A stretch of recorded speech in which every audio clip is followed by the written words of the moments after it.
আসসালামু আলাইকুম রহমতুল্লাহি ওবারাকাতু। আমাদের বাংলাদেশে আলহামদুলিল্লাহ প্রচুর পরিমাণে ওয়াজ মাহফিল হয়। সেই ওয়াজ মাহফিলে বড় বড় বিজ্ঞ আলেমজন অ্যাটেন্ড করেন, সেখানে ইসলামিক আলোচনা করেন। আর যারা শ্রোতা আছেন তারাও খুব উৎসব মুখর এবং খুবই আনন্দের সাথে সেগুলিকে বরণ করে নেন এবং সেখানে উপস্থিত হন এবং দিনই কথা শোনেন। এটা খুবই ভালো লাগে।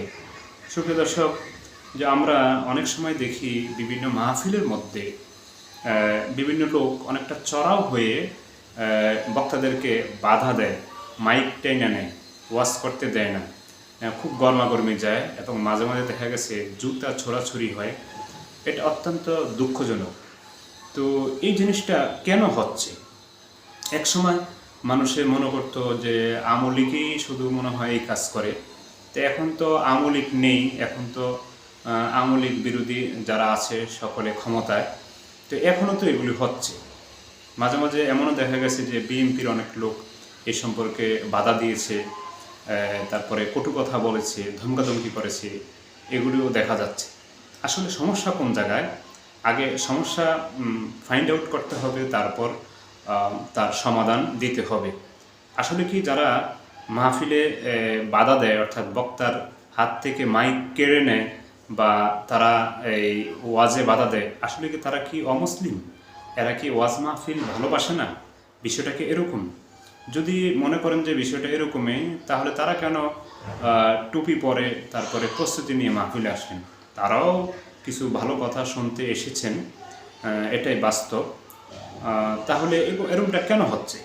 দেখেন, এরকমটা হওয়ার কয়েকটি কারণ। এর মধ্যে একটা কারণ হলো, আমরা যারা বক্তা আছি, এটা আমাদের একটা দোষ আছে। সেটা হচ্ছে ওয়াজের দাওয়াত দিলে আমরা যেখানে সেখানে চলে যাই এবং সেখানে আমরা একটু ইনভেস্টিগেশন করি না যে সেখানে যে আমাকে দাওয়াত দেওয়া হচ্ছে সেই কন্ডিশনটা কি, সেখানে কি অবস্থা, এবং সেখানের মাহফিলের সভাপতিকে।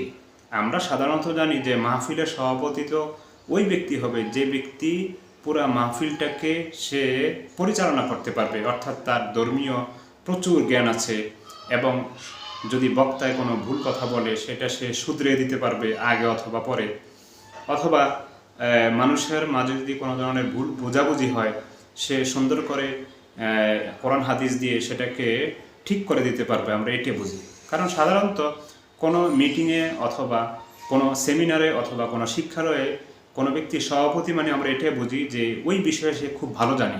কিন্তু আশ্চর্যের বিষয় হলো, আমাদের অধিকাংশ মাহফিলগুলির মধ্যে সভাপতি বানানো হয় এমন ব্যক্তিকে যে ব্যক্তি ভালো করে দেখা গেছে সূরা নাস, সূরা ফালাক, সূরা ফাতিহা, এমনকি যে সমস্ত সূরা দিয়ে সাধারণত নামাজ পড়া হয় সেগুলো উচ্চারণ করে পড়তে পারে না। তো এমন এক ব্যক্তির সভাপতিত্বের অধীনে আমরা দাওয়াত নিয়ে নেই এবং ওয়াজ করতে যাই, তাহলে সেখানে এরকম হওয়াটাই স্বাভাবিক। যদি আলেম ওলামাগণ দেখতেন যে কাকে সভাপতি দেওয়া হয়েছে আর সেটা যাচাই বাছাই করতেন, তাহলে এই ধরনের সমস্যার সমাধান অনেকটা হয়ে যেত। তারা যদি বলতেন না, এখানে তোমাদের এলাকার যে বিজ্ঞ আলেম আছেন, ইমাম সাহেব আছেন, তাকে সভাপতি বানাও, তাহলে আমি সেখানে যাব, নতবা যাব না।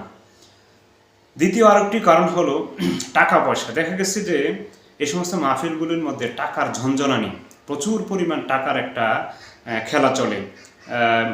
দেখা গেছে সেখানে একটা খানার আয়োজন, প্যান্ডেলের বিশাল আয়োজন, খুব জাঁকজমক, এবং বক্তাকে মোটা অঙ্কের টাকা, বক্তার খাদেমকে বিশাল অঙ্কের টাকা, ইত্যাদি ইত্যাদি চলে।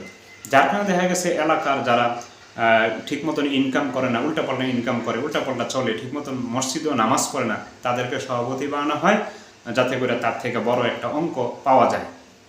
এটা একটা কারণ। যদি এটাকে বাদ দিয়ে সেখানে দিনকে প্রাধান্য দেওয়া হতো, যে আসলে এত টাকা পয়সার দরকার নেই, যে বেশি মোত্তাকি পরহেজগার তাকে প্রাধান্য দেওয়া হবে, তাকে স্টেজে উঠানো হবে, অন্য কাউকে নয়, তাহলে মনে হয় এই ধরনের সমস্যাগুলি অনেকটা কমে আসতো। তৃতীয় আর একটা কারণ হলো, আমাদের বক্তাগণ মাঝে মাঝে ওয়াজ করতে গিয়ে ব্যালেন্স হারিয়ে ফেলেন। এমন এমন কথা বলেন যেটা আসলে এভাবে না বলে অন্যভাবে বললেও হতো। অ্যাটাকিংমূলক কথা বলেন। আসলে কিন্তু অ্যাটাকিংমূলক কথা বলে কখনো এটা দ্বারা সমাধান হয় না। অ্যাটাকিংমূলক আচার আচরণ কর্ম এটা সমাধান হয় জেহাদের ময়দানে, অন্য কোথাও না। অন্য সব জায়গায় সুন্দর মতন বুঝিয়ে শুনিয়ে বললে অবশ্যই সমাধান হয়। তো আমাদের বক্তারা এইভাবে লাগাম ছেড়ে দিয়ে কথা বলেন, দেখা গেছে সুযোগ পেলে তার মানসিকতার বিরুদ্ধে যে আছে তাকে খুব মারাত্মকভাবে ঘায়েল করে কথা বলেন, যার কারণে মাহফিলে যারা উপস্থিত থাকে এর মধ্যে থেকে কিছু মানুষের ইগোতে লেগে যায়। এই জন্য তারাও ব্যালেন্স হারিয়ে ফেলে, যার কারণে সেরকম ভাবে যে এই হুজুর আমাদের এলাকায় আইসা আমাদের এখান থেকে টাকা নেবে, আমাদের এখানে খাবে, আমরা চাঁদা দিলাম, তিনি আবার এমন কথা বলবেন কেন, তখন বাস বাধা দেয়। এটা একটা কারণ। আর একটা কারণ হলো যে আসলে যেটা অত্যন্ত দুঃখজনক, বিভিন্ন মাহফিলগুলির মধ্যে দেখা যায় যে আমরা শুধু টাকার পিছনে ঘুরি, আসলে দিনের পিছনে নয়। এটা সবার বেলা না, কিছু কিছু জায়গায় এমন দেখা যায়, শোনাও যায়।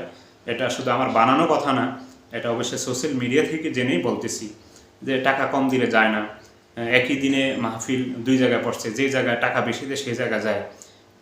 এইগুলিও পরিহার করতে হবে, যার কারণে বরকত কমে যায়। দিনী কথার যে একটা মহত্ব, যে একটা সৌন্দর্য, সেটা থাকে না।